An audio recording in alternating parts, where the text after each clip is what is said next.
What up, everyone? DJ Nubis here with you on the Military Mail podcast with a new episode of Vintage Cult Cinema. And my special guest today is my cohort for the Silver Screen Savant, the man himself, Ulven. Thank you for being here, sir. Thank you for having me. No problem. So this time around, I chose a film from 1991 called The Last Boy Scout. Directed by Tony Scott, screenplay by Shane Black, some familiar names there, produced by Joel Silver, starring Bruce Willis, Damon Wayans, Chelsea Field, Danielle Harris, horror legend, and among many others. It is American buddy action comedy film, and the film follows a washed-up private investigator played by Willis who teams up with a scandalized former football star, Wayans, to uncover a political conspiracy involving their former employers. So I saw this back in the theater way back in the day, and it's always kind of stuck with me. I think I still actually have it on VHS somewhere. But whenever I think about like Bruce Willis's films and buddy cop films, this sometimes gets forgotten about because he only did one film. And trying to see how well it did in the theaters here. It did pretty well, actually. So it cost him $43 million to make, and it made about $115 million while it was in the box. 114.5, according to what, yep. I rounded up. Yeah, okay. There's also a nice, cool scene. There's a actor in here named Kim Coates playing Chet. And you did get a chance to watch this. He's the guy that's like punching Bruce Willis's character in the face when he tries to have a cigarette. That same actor would actually go on to do a role in Sons of Anarchy much later. So something to remember there with that. But we also have a young Halle Berry in this film as well. So a lot of familiar faces. So for you, what was your first impressions of the film when you watched it? What were my first impressions of the film? I actually liked it. I mean, at first I'm like, yeah, this is going to be decent, but mid at best. And then like when the action picks up right at the first kill of Billy Blanks, where he's in the football uniform and he's gunning, bang, bang, bang, bang, gunning down the players. Yeah, I think that's something that kind of might shock people when they're watching this, because you know that he's owes money to some gamblers or whatever, and he's taking drugs. So it's all about like, you got to make sure the score is close or win the game. Like the pressure's on for him to actually perform. And as he's getting ready to run for that touchdown, obviously he's not going to make it, but he ends up pulling a gun out and starts shooting defenders as he gets to the end zone. Obviously, for people that don't know, the character of Billy Cole is played by Billy Blanks, the martial artist, and also the guy of Tybo. Did that for a while. Very cool guy, very much in shape. I recently read that Billy had actually fought in like not a tournament, but a match in karate or something, and he actually did pretty well. Still in good shape for doing that kind of stuff. So that's pretty much how the film starts, because the idea now is, I love how they open up like almost like the Monday Night Football montage with the song and stuff like that. Welcome to football, some of that kind of shit going on. Really playing back to the age of the NFL in the early days. So it has a nice little opening. And of course, like we said, Billy Cole's, he ends up shooting those defenders. He gets to the end zone, gets the touchdown, but then he shoots himself in the head. Ain't life a bitch? One of those moments. So yeah. But so then we kind of like fast forward a little bit, and Bruce Willis, who's playing Joseph Cornelius or Joe Hollenbeck, who's a private investigator, he's passed out in his car. And some kids come around to fuck with him a little bit by putting a dead rat on him and stuff. Until he wakes up and scares the shit out of him. But we kind of learned that, Joe is he used to be a security guard or a special security for, was it a senator or president? I can't remember. President. Yeah. he saved the president's life at one point, but he also had an incident with the guy that plays Senator Calvin Baynard, who we don't know right away, but he has like a troubled past where he got fired and let go from that job, special detail, because of something he witnessed or did to the senator back then. But, you know, Joe is just kind of taking jobs here and there, even cheaply too. Like even the job that his friend Mike gives him, it's only like $500 or something. It's like, dude, you got to do all that work to try to for $500. That's cheap as shit. Mm-hmm. But he gets the call from his friend Mike, and his friend tells him like, "Hey, I got a job for you if you're interested." It's like, sure. And of course, they think he's still in, I think, Las Vegas or something like that. But he's actually back home. He just drank some beers and passed out in his car or whatever. But he has a wife and a kid, and, you know, it's a troubled marriage a little bit. They don't really get along, but he goes home. And it's funny, when I first watched the scene for the very first time, I'm like, what is he doing and why is he acting weird? But then now later, when I look at things, he points out, because he is a detective, he's like, goes into his bedroom with his wife, and he notices that like the toilet seat's up, the shower is running, but his wife's dry. And so he's like, where is he? So she's like, what? He's like, where is he? You know, tell me where he is. Who is it? And she's like, I don't know what you're talking about. And then it's the whole cat and mouse game. He's like, oh, is he in the closet? And she's like, no.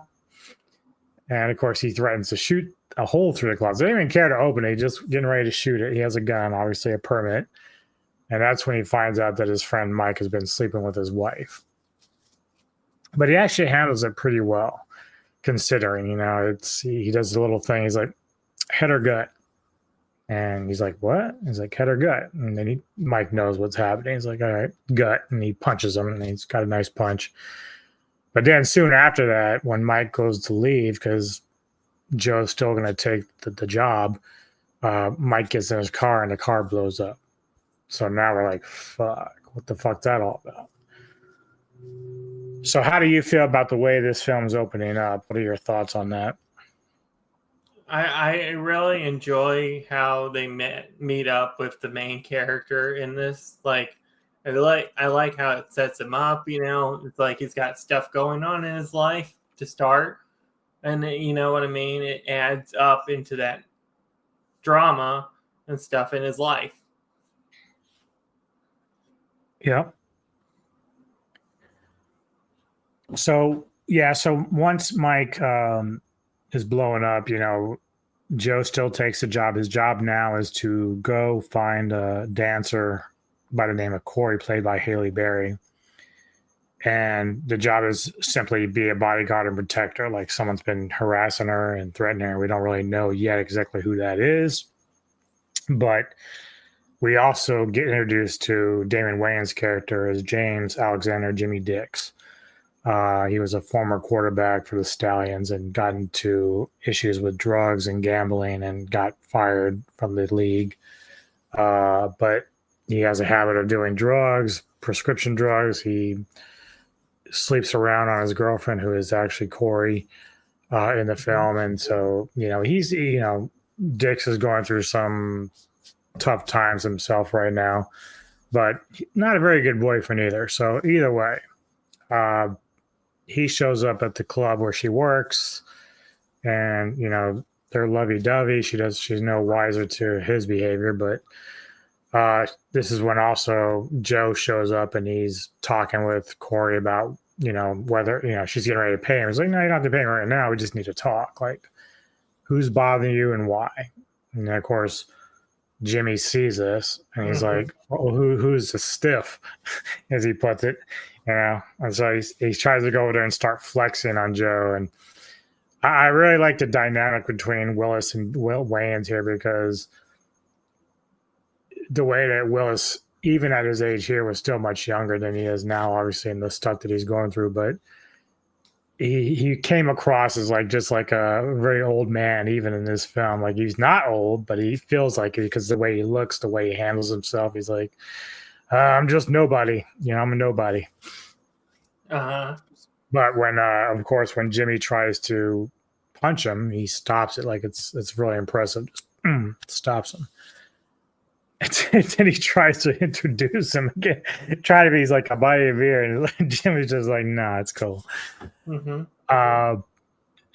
But eventually, like, you know, as Joe waits outside the club because he's going to basically follow Corey home, he gets apprehended by like 2 or 3 guys, or he gets knocked out actually. So the guys are talking around. They're like, "Yeah, we don't have a contract on this guy, but just go kill him anyway for free."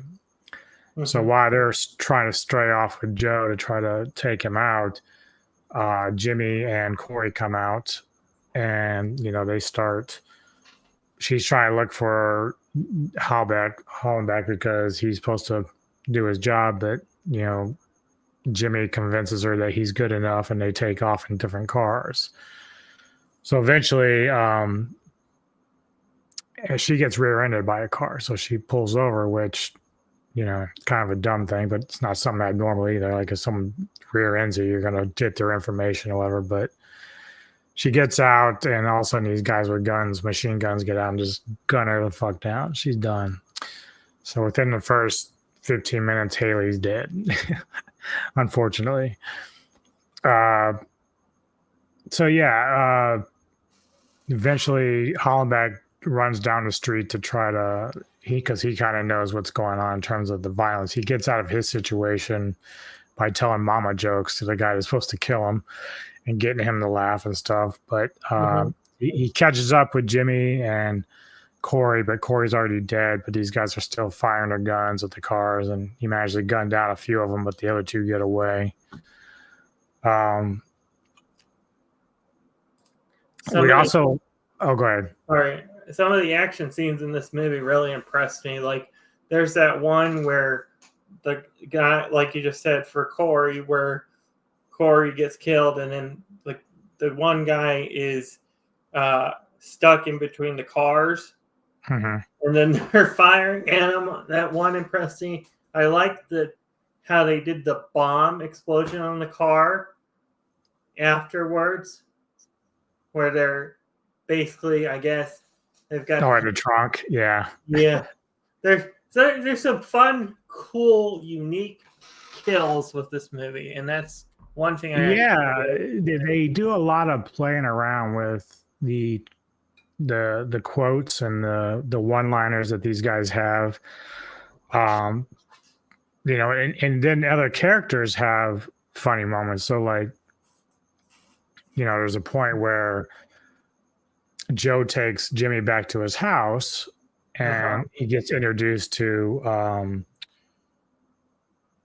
Darian, who's Joe's daughter, played by Danielle Harris. And so she's got like a huge potty mouth. She's angry kid, you know, and she's talking a lot of shit. And, you know, the dynamic between, you know, dad, mom, and the girl, like just outrageous. So clearly, you know, the daughter is okay with the mother, but, you know, hates dad because he's not around and stuff like that. But then there's also like when Joe throws him out of the house for starting to do the prescription drugs,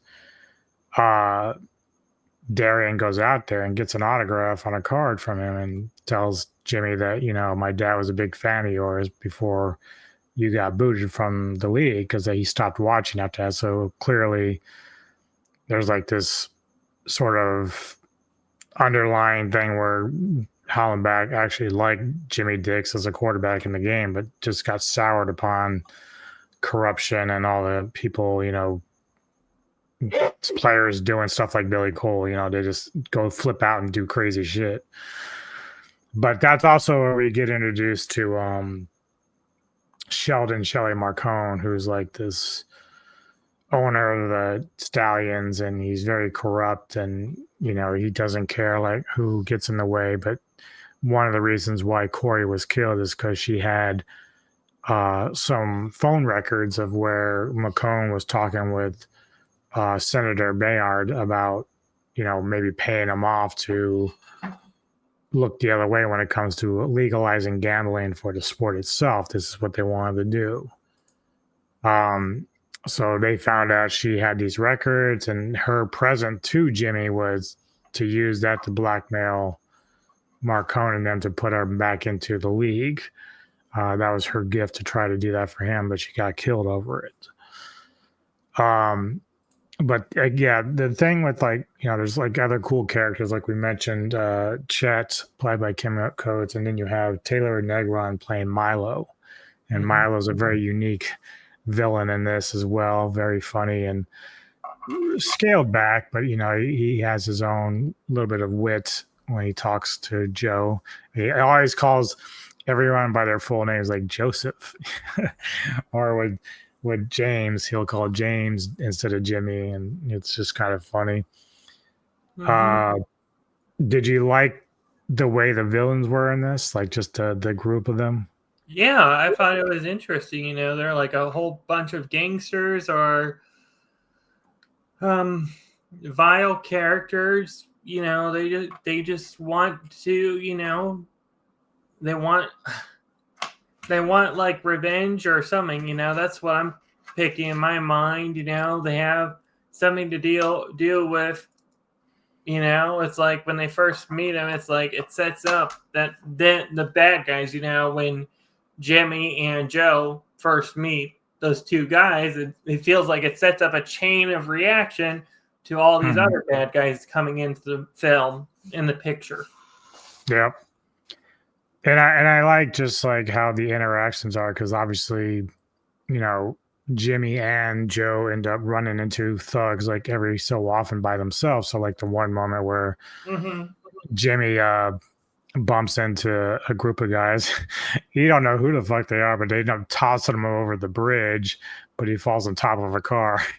So it's like it's pretty crazy. And then even for Joe, like the one scene where they're out in the forest and Milo is like, trying to basically use Joe as like a scapegoat for an assassination attempt, because he has these past issues with Baynard, who he found was like abusing a woman in his hotel room or something. So he punches the senator, and that's what got him fired. But now they're going to use that past history to set up Joe for a killing attempt, because Baynard can't be bought off.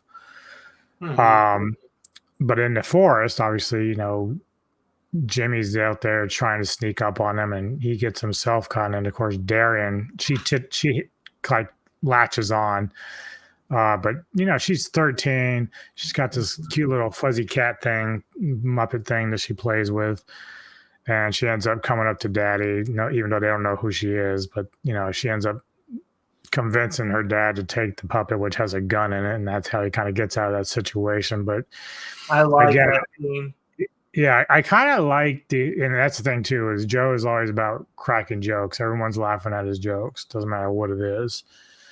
But by the time that scene ends, when the car like flies over and falls into that swimming pool, a little bit later on, Milo calls Joe on the phone, and Joe's like, "How are you calling from the bottom of the pool?" Like he thought you died or something. He was just laughing.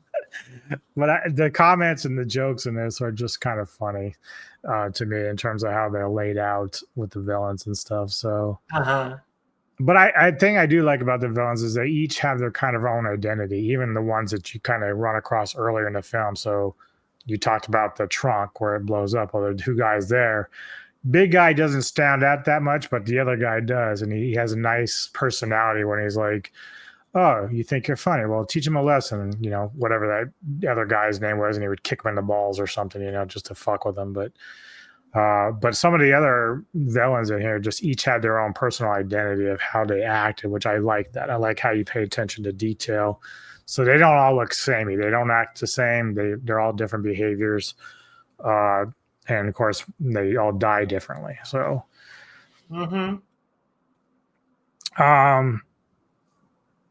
so yeah, obviously in this film, part of the plot design is that Jimmy and Joe early on butt heads. They're not really seeing eye to eye, just for various different reasons, their past or whatever. But We also learned at one point where early in Jimmy's life, he was with a girl that was going to have his kid. And she got hit by a car, a drunk driver, and killed him, the wife and the baby or whatever. And so that's a nice kind of cool moment. But we also see the other side where Joe is like, he has his own problems, but he's kind of also like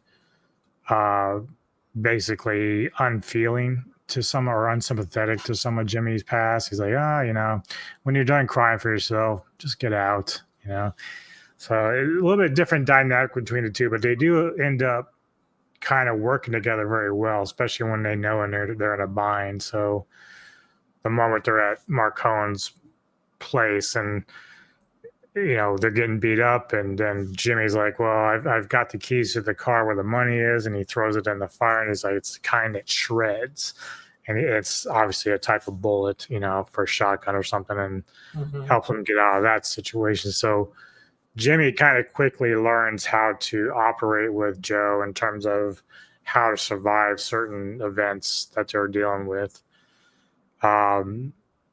Did you have any other favorite moments in the film that you really liked? One of the moments that we mentioned is the puppet with the puppet gun. I call it the puppet gun, but I mean, I guess that's what it is technically. Yeah, it's like a gadget to me. It's like a gadget in a James Bond film. That's what I see in that category right there. I do like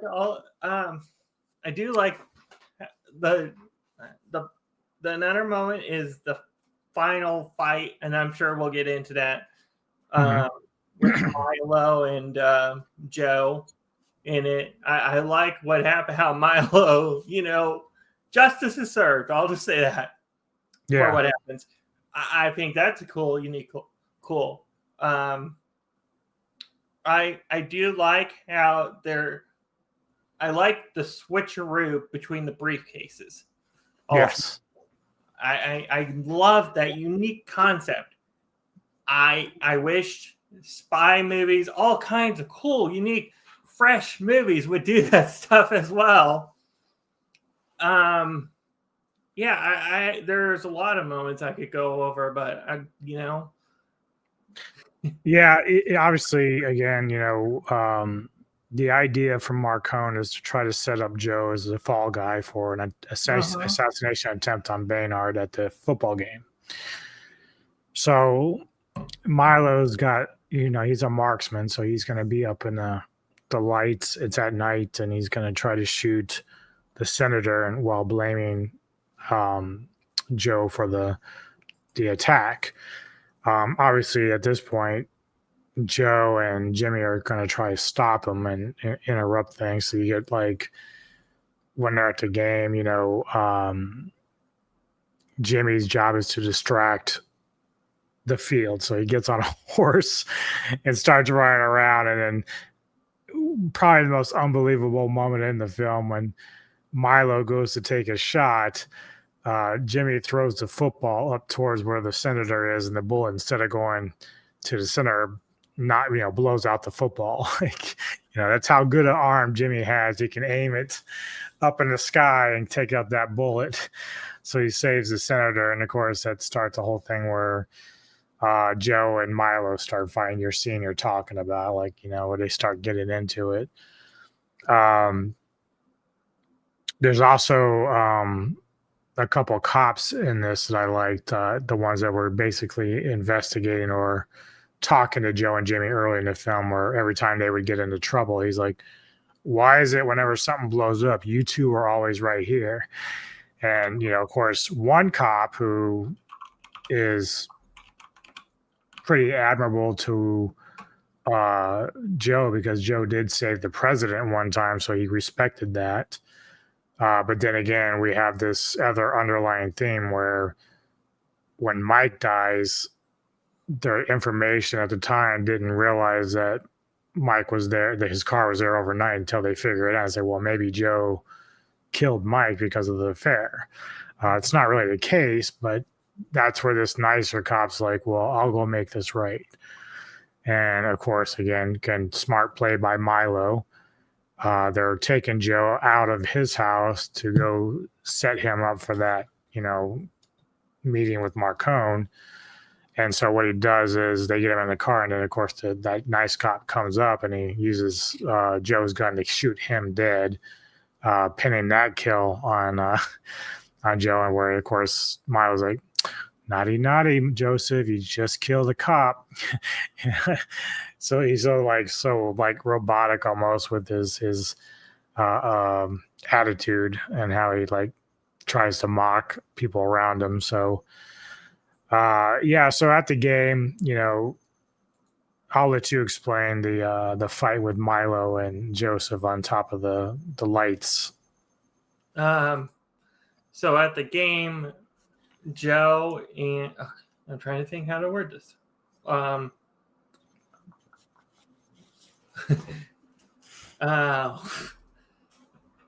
it's just after, Milo tries to assassinate the president, that football takes out the bullet. So now it's just Joe and Milo up there fighting each other. Yeah, so Joe and Milo are fighting up about, would you say, the rafters? Yeah. So Joe and Milo are dueling on the rafters. Milo is about to kill, Baynard? Yeah. Mm-hmm. And right when he is about to fire, Jimmy throws a football and throws it at Baynard, knocking him down as Milo starts firing. SWAT officers try to shoot Milo down from the stadium light platform. That's the name of it. SWAT officers shoot him down, and we get one of the goriest kills in this movie. Milo gets chopped to pieces in the rotator blades of the police helicopter. Oh my gosh. Sign me up. Best kill in the movie. It's like he's already going to die because that's a long fall to go with, but he falls on top of the helicopter and just gets chopped up by the blades. It's like, damn, dude. That sucks. But now back to that funny part. So a little bit before they make it to the stadium, Joe and Jimmy have two briefcases. One has the $6 million that Shelley's trying to get a hold of, and then the other one's the C4 that they were going to use in a car blast or something. I can't remember what, but it's like Russian roulette with right. So they got one briefcase in the backseat of the BMW and then one in the trunk.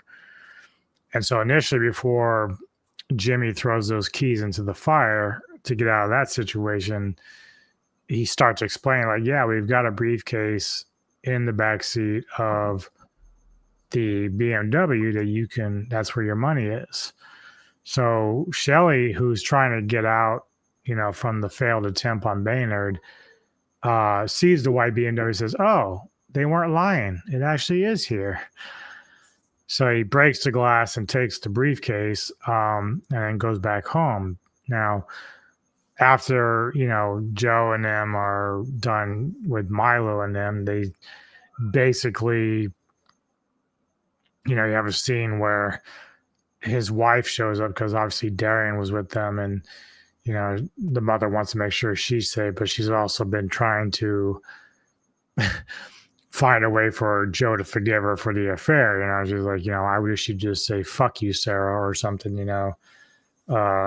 just to get a rise out of him. Like, because I guess she felt like he just didn't give a shit anymore, wasn't doing anything or any real energy towards the marriage. So she shows up, and of course, that's when Joe starts kind of like teasing her about telling her to fuck off or buy a dog. And I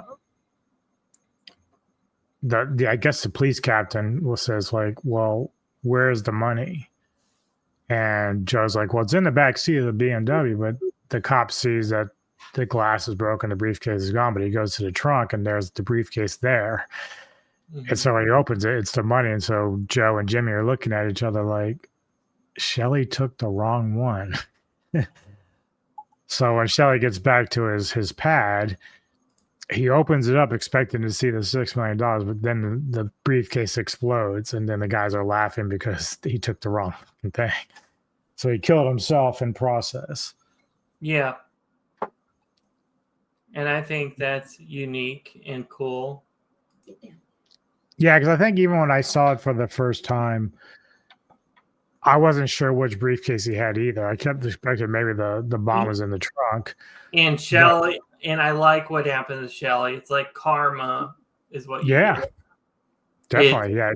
Shelley's a real piece of shit. Like, even when he first meets Joe inside his building, when Milo brings him there, you know, he goes, "Oh, Shelley McCone," and Shelley's like, "Only my friends call me Shelley." He's like, "Well, I'm not your friend." The banter between Joe and him was pretty good, but Shelley was a real piece of work for a character. He's an asshole, top to bottom.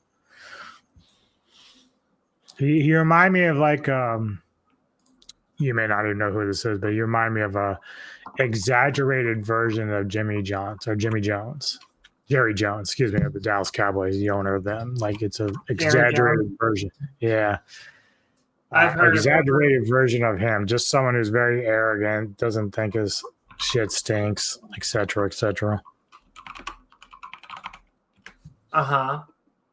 But yeah, so I mean, that's basically really how the film ends. It's not a very long film. It's only like 105 minutes, but it runs smoothly. It's really good. It runs nice and smooth. It runs smooth enough that you can understand it. And runs smoothly. I think the pacing went pretty good. And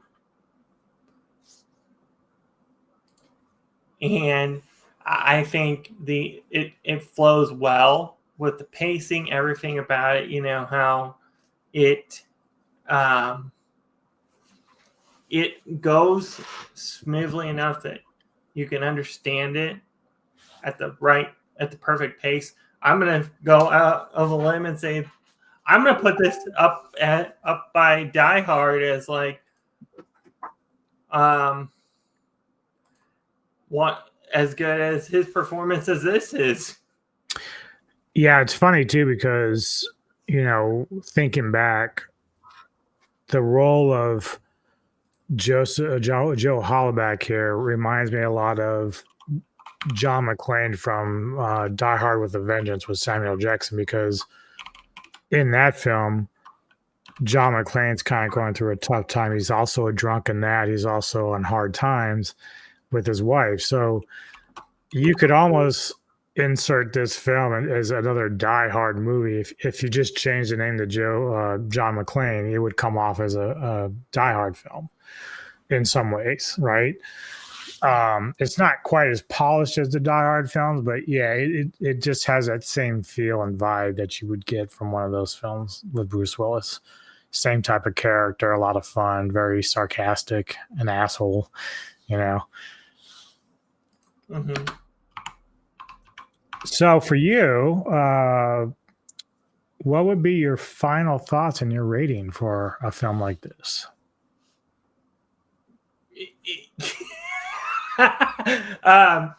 This film amazed the heck out of me. This movie is so really surprising to me that it's going on. I just put it on my wish list on my Vudu. And a lot of the movies, it's movie impressed me a lot. I would like if they could do a sequel. If they could do it, I would like them to return to the characters of this movie add new storylines, continue to build upon the first movie. I would like this to be a trilogy, like you know how they have the Bad Boys movies, and they're like, Right. Yeah. I think this could work as that type of franchise if done right. Yeah, I mean, obviously at this stage, Bruce isn't doing very well health wise, I'm so not he saying can't Bruce return. Willis. I would like, But Jason Statham, I think, could pull it off. that's exactly who I was thinking of. Yeah, and I'm trying to think. I don't know who I'd put. Sorry, do you want my score also for the movie? Yeah. Your final thoughts and score. Yeah. Okay, so my score is probably a solid 9 out of 10. Very good. Very good. Yeah. So yeah, I agree. This film is still a lot of fun. Again, it's one of these films that is very overlooked a lot of times because of all the other good stuff that Bruce put out at the time. It's just one of those films that just because it is one of a kind, sort of, you just don't hear about it or hear people talk about it. It's certainly a cult pick for me because of that fact. Like, just it isn't very talked about much. But I'm right there with you. I think it does have a few flaws. It's not quite as polished as some of the other films in the genre, but a 9 out of 10 is a fair score for it. It's fun to come back to every so often. I kind of just did a review for Passenger 57, which, is kind of on the same vibe in terms of something you don't watch all the time, but you come back to and still enjoy it every once in a while. Definitely a lot of fun. You also decided to do a little trailer reaction with me. You brought to my attention a movie called Wolf Moon Rising. Mm-hmm. And what made you want to react to this? Well, this has been in cinemas right now, and do you want to do this after, or do you want to attach it to this? I'll just attach it to this. We got time. So the reason I say the reason why to react to it is this is from an independent horror film director. I've seen, so I saw this floating around on social media. I think it was that I think Matt Sweeney was the first. Well, I'm sorry. I sent a friend request on Facebook to this guy named Todd Sheets. We had a bunch of mutual friends, and as soon as I saw one of his posts. I saw that he was doing a horror film called Wolf Moon Rising. At first, I'm thinking, this is just a wolf movie. And then the poster, I don't know if you want to show the poster, you want me to send you the thumbnail? Yeah, if you can find out, I'm going to try to read a little bit of description that it has. So apparently it came out in May. Wait, actually I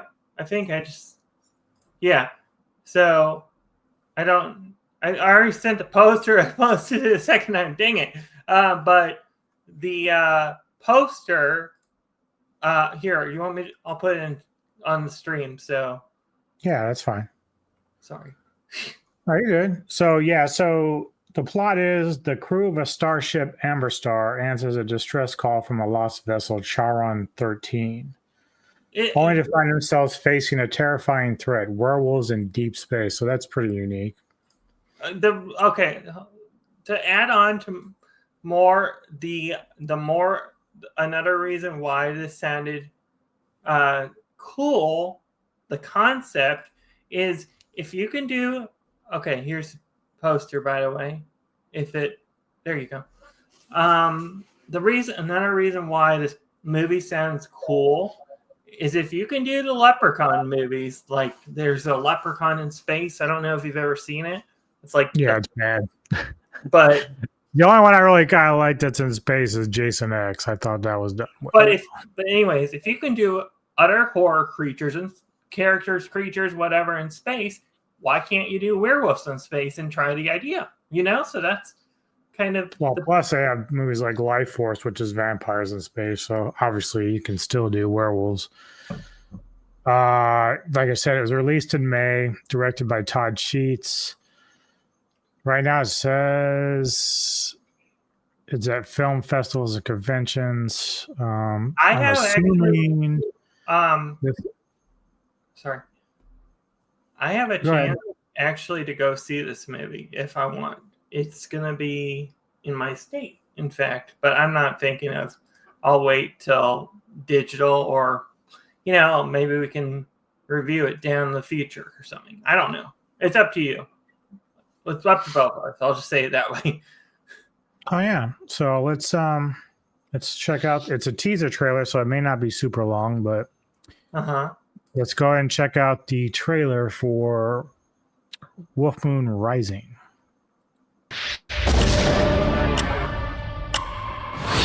Karen 13 system is reaching critical. Please begin evacuation procedures at once. Well, you certainly don't see that every day. What exactly are we dealing with here? We gotta hunt us some werewolves. Stay calm! Not lose our heads! This is a nightmare! Okay. So obviously it's low budget, but that's fine. There's no issues there with that. And to me, that looks practical. It's got to be. Yeah, it does. But there's some things I'm wondering about, because some of the wolf transformations, either I don't know if they're incomplete or if there's different styles. Like, I'm hoping that it's just incomplete, because the one wolf towards the end that looks full is the kind of werewolves I like. I like the full werewolf effect. What if they're doing both styles? They're trying both styles. He's trying both styles for the movie. I don't really like that, because I'd rather have them be consistent with the way that the wolves look. So I've seen a film like that does that, and I didn't do it on purpose. It just because I think their budget wasn't there to do every single wolf the same. That's why they did it the way they did it. But this, I don't know too much about. I have to read up on it, but if it's just different phases of their transformations, that'll be cool. Like, as long as they get to the end game, which is the full transformation, I like this. I mean, it looks cool. I've seen some stuff in there in the trailer. It looks really cool. I do think it looks pretty cool. The concept is great. I like the concept. That's exactly what I was going for when I saw this trailer first time. I'm like, that concept, sign me up. Yeah. If it works, then, this could be the start of a new generation of werewolf movies. Now, did you try to contact this guy at all? The director of it? Yeah. Not yet. Okay. I would like to, because if we can get a hold of him, I would interview him, and then I would go out and try to find this film to watch it, to talk about it. So, there's a couple. So I've been doing little research while we've been live and on the stream, and there's a couple of movies that came out. So he's done these little shorts. So like he's done movies, but he he's done some zombie stuff before. Yeah. And he's done other stuff, and so he's done little short movies before, like segments in movies. So I mean, it'd be interesting to see. Talk to him about it. He's done weird ones, it looks like, before also. So there is, I mean, I don't know who they are. She might be somebody in the film or working on it. Her Instagram is Fawn999, so she clearly is working on the film. She looks like she's an actor, so she might be in it. You might be able to try to get a hold of her, see if there's a way we can either talk to her or the director. I've got the director on social media, so I can just send a message. Yeah. So ask him if he would be down to do an interview, and if, he has any way that we could access the film, whether go out to see it, or if they have like, screening passes or something. Because we'd like to check it out and review it with him and talk to him. Yeah, I mean, I am down for any horror director, anything, whether it be Carpenter. I would have a heart attack trying doing. Yeah, Carpenter would be fun. I just don't think that will happen. We're too small on the planet scale to get there, but Eventually, maybe. mm-hmm. Well, tell everybody what you got coming up on your channel. well, first off, you know how we do savants and stuff? Mm-hmm. So I want to do a giveaway. I have another one of these to give away in the future. Okay. I don't even think I've announced anything like this yet, but I have another one of these. We'll be doing a giveaway with savants. This is a little Christmas gizmo. Yeah, don't tell Neko that. Oh no! She likes anyway, cute things like that. We do have Silver Screen Savants tomorrow with Suspiria. I don't know what this movie is, but it looks cool. You're in for a treat. Count me Yeah, down. so he and I on his channel, we alternate weeks picking a movie to review. And this week it's my turn. He has not ever seen Dario Argento's Suspiria, so he's going to check it out for the first time, and then we're going to review it tomorrow night. I will be live on his channel at 8 p.m. my time, Eastern, I think 7 his. So, yeah, if you people enjoy horror, and we're kind of on a horror kick right now in Savant, so be sure to go and check it out and be there and chat with us. Yep. What else you got? What else do I have? You have something with some guests to do like comics and stuff like that. So, okay. Me and Gojira851 have eventually we have a comic show called Unboxing Comics, where we talk about comics, and we are starting with a character called the Max, is it the Max? The Max. Yeah, my brain's going places. We have a character called the Max, where the Sci-Fi Society is where I got introduced to the character. I gotta check out some stuff of his, and then do research, all that stuff, and we will be doing that as a future show. We are also, me and Gojira851, last Wednesday, we started Gears of War Reloaded, the campaign, as a collab. Our first ever collab together, in fact. Lots of fun. Gotta check it out. That will be continuing sometime down in the future as well. And then also, we have Tokusatsu, Henshin. Hold on. My brain's going places.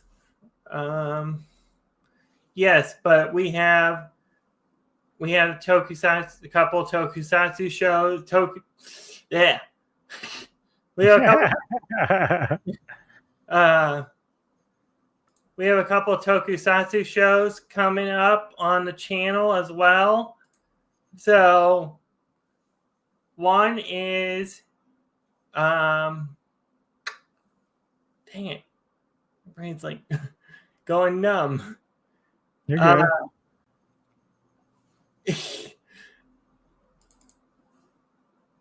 Yeah, so one is Henshin Revolution, and then I can't remember the other one right now off the top of my head, but we have another one that's gonna go into the lore, characters, all that. So it's not exactly like the Entertainment Headquarters education show. It's different. Yeah. Because right. I just found also, I just was so enticed by a clip of a movie of a tokusatsu. I don't know if you would want to review it or not, but this looks dark. It looks fun. There's a Shin Kamen Rider. I don't know if you've heard of the Shin universe. Like they've done Godzilla. Yeah, like Ultraman. Ultraman. Yeah. And this one looks really enticing that I want to do a review in the future of it. I will probably for sure be doing it with Geek. Yeah. Speaking of Geek, not this month, but next month, we will have him on Savants, in fact. So Yeah. I'm looking forward to that. Yeah. Yeah, I think that's all I have for I don't know what upcoming content you have. Yeah, so obviously tomorrow I'll be with you on Savants for Suspiria. Then going into next week, just some of the things I have. Ghouls of Midnight, my pick for the week will be Yummy, which this guy over here, this cool guy over here is going to be joining me and Mr. Tony today doing a review of that. Also, Friday, I'll be getting together with Kevin Lambert at Entertainment Headquarters for my next episode of Lone Wolf with Dub. We're actually, he and I will be doing some different like samurai related films throughout the month of September. But for my Lone Wolf with Dub, we're going to actually review Ip Man with Donnie Yen. So we're going to do that. And then Cinematic Synergy, his pick this month will be 47 Ronin. So we'll be doing those, and he's got some other stuff like samurai stuff. I think he and I are also going to try to do a review of 11 Rebels, which is a good samurai film from this year. But outside of that, I haven't really planned too much stuff yet, but I'll let people, update people with what's coming up and all that stuff. But yeah, thank you, sir, for joining me today and tonight to review this film. As always on this show, I close out with like a little tribute clip to the film we just reviewed. So with that, leave your comments if you like this film, what you thought about it. Please go like and subscribe to Ulven Werewolf. It's actually just, is that the name? Is it just Ulven on your channel? I can't remember how it is Ulven. Just yep. So you'll find a lot of his stuff on there, the Savants podcast, as well as his tokusatsu stuff, which I know he's starting to kind of get back into. So obviously the cat's going crazy over here, but I like how she just looks at you like, try it. Anyway, thanks everyone. We'll see you next time on the Vintage Cult Cinema here on Metal Time Radio podcast, and enjoy the rest of your night.